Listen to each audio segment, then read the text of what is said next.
নিষ্ঠুর, দানবীয়, পাশবিক ঘটনা ঘটিয়েছে মনুষ্য সমাজে, তারা কিন্তু একটা সাহায্য পেয়ে শক্তিকে অবলম্বন করে এই সংঘটিত যে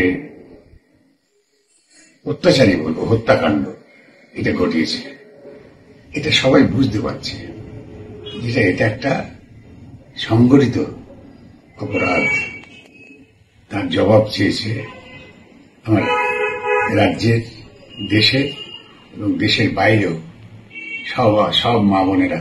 যে প্রতিরোধ ধ্বনিত হয়েছে, যে ভাষা ধ্বনিত হয়েছে, সে কণ্ঠ যেন না থামে, তাহলে কিন্তু ব্যাড ডেজ রাইট ধরে নিতে হবে। কারণ যারা এটা করে তারা অতীত থেকে কিছু শিক্ষা নিয়ে নিজেদের সবল করার চেষ্টা করে, যদিও তাদের সবল করার জন্য লোক আছে। তারা জানে যে মানুষ ভুলে যাবে, কিছুদিন আমরা একটু ঘাপটি মেরে থাকি, তারপরে আবার সেই একই সহযোগিতায়, একই সাহায্য নিয়ে বুক ফুলে রাস্তায় বেরোবো, এটা হলো সর্বনাশ। আমাদের দলের স্ট্যান্ডই তাই, আমরা বিজেপির পতাকা নিয়েও লড়বো, আর যেখানে কোনো রাজনীতির পতাকা নেই সেখানেও আমরা যাব। আমরা যাচ্ছি ইতিমধ্যে, অনেকদিন ধরেই হচ্ছে প্রোগ্রাম কর্মসূচি, এবং আরো আগে হবে। আমরা এই ইস্যুতে ভারতীয় জনতা পার্টি অঙ্গীকারবদ্ধ মায়েদের, নারীদের সম্মান এবং তাদের সম্ভ্রমের জন্য। এই জিনিস মেনে নেওয়া যায় না। বাংলা বাঙালির লজ্জা, মুখ দেখানোর জায়গা নেই। I welcome it.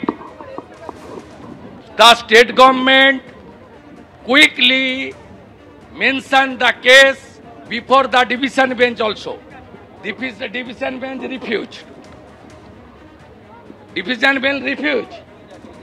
Hopefully CBI will start this case.